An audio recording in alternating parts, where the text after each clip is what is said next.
Hi అండి. Good morning అండి. నిన్న మార్నింగ్ రొటీన్ అండి. అనుకుంటాం ఇంట్లోనే కదా రోజంతా ఉంటాం. ఏం పని ఉంటదని. కానీ చాలా పని ఉంటదండి. 5:00 లెగిస్తే గాని పనులవ్వడం లేదు. 5 గంటలకు లేసి పనుంబలు చేసుకొని 2 గ్లాసెస్ గోరువెచ్చని వాటర్ తాగుతాను. అలా తాగడం వల్ల మన హెల్త్‌కి చాలా మంచిదండి. తరువాత మనకిష్టమైన పని మనం ఒక హాఫ్ అన్ అవర్ చేసుకోగలగాలి. అది యోగా కానీ, మెడిటేషన్ కానీ, వాకింగ్ కానీ, ఇంకేదైనా ఎక్సర్సైజ్ కానీ నేనైతే వాకింగ్ చేస్తానండి. అలా చేయడం వల్ల మనం రోజంతా బాడీ ఏంటి, మైండ్ ఏంటి చాలా రిలాక్స్‌గా ఉంటదండి. అలా వాకింగ్‌కి వెళ్ళేటప్పుడే వేరే వాళ్ళ చెట్టు దగ్గర పారిజాతం పువ్వులు ఉంటే తెచ్చుకుంటున్నానండి. ఈ పువ్వులు చాలా మంచి స్మెల్ వస్తది. దేవుడి దగ్గర వేస్తే ఇల్లంతా మంచి స్మెల్ వచ్చి చాలా బావుంటది. ఇంకా వాకింగ్ నుంచి వస్తూనే వాకిలి ఊడ్చి వాటర్ జల్లి ముగ్గు పెట్టేసుకుంటానండి.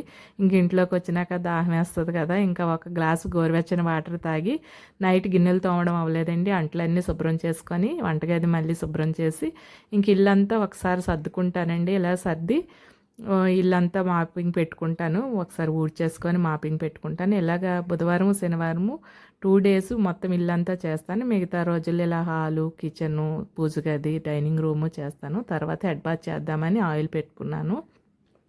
ఈ ఆయిల్ కొంచెం నానేలోపు పూజ సామాన్లన్నీ తోముకొని ముందు రోజు బట్టలు ఆరలేదండి, అవన్నీ ఎండబెట్టుకున్నాను. నేను ఏదో ఒక టీ తాగుతాను. అంటే టీ కాఫీలు కాదండి, అల్లం టీ కానీ లేదంటే మునగాకు టీ కానీ జామాకు టీ కానీ. ఈరోజైతే మునగాకు టీ పెట్టుకొని తాగి హెయిర్ షాంపూ తయారు చేసుకున్నాను. తర్వాత బ్రౌన్ రైస్ నానబెట్టి స్నానం చేసుకొని వచ్చి ఫస్ట్ అయితే తలకు స్నానం చేసిన రోజు నేను కంపల్సరిగా ధూపం వేయడానికి ట్రై చేస్తానండి.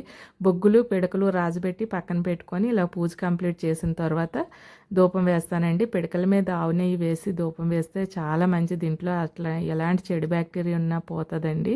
ఇంకా బొగ్గుల మీద అయితే సాంబ్రాణి వేసి ధూపం వేసుకుంటాను ఇల్లంతా.